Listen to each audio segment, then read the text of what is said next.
Developing on Capitol Hill, we may learn more about the findings of an ethics report on Matt Gaetz by Wednesday. Former congressman is President-elect Donald Trump's pick for Attorney General, but we're learning tonight that Trump may not be fully confident in that nomination, getting the Senate nod.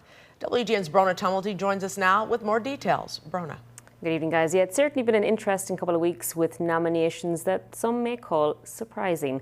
Tonight, the New York Times is reporting Donald Trump has admitted Matt Gaetz may not get the support of the Senate, but stopped short of withdrawing the nomination amid the mindset that even if Gaetz does not get the green light, some of his other picks may. All of this as the pressure mounts against the House Ethics Committee to release their report.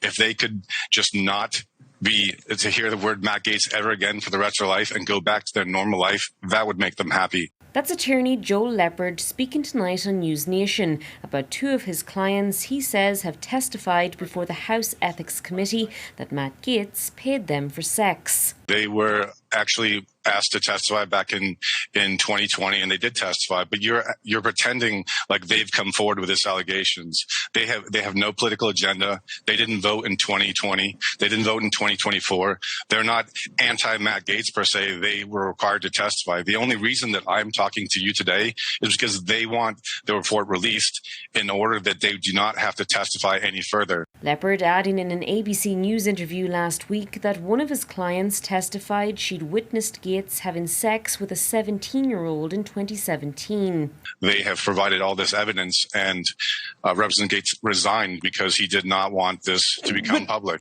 Gaetz abruptly resigned from the House last week, halting the investigation, effectively blocking the release of that report, at least for now.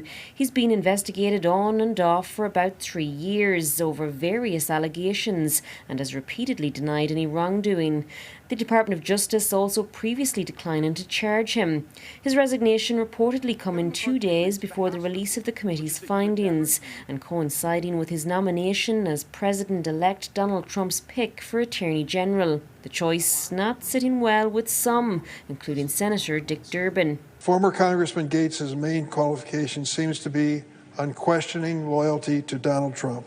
And it's unclear at best whether the Senate will rubber stamp the nomination. We have to run full confirmation processes on all these nominees. There's some really big unanswered questions about Matt Gaetz. There's big unanswered questions about Tulsi Gabbard. We can't short circuit the confirmation process, and every senator deserves to have every bit of relative information to decide whether these nominees are qualified, to decide whether these nominees are a potential national security threat to the United States. Now, questions also remain about whether the ethics report could still be released, but we may know more on that within 48 hours, with the committee slated to meet on Wednesday. Meanwhile, we're also learning tonight that Donald Trump has nominated former Wisconsin Congressman turned Fox Business host Sean Duffy to head the Department of Transportation. Micah, Ray?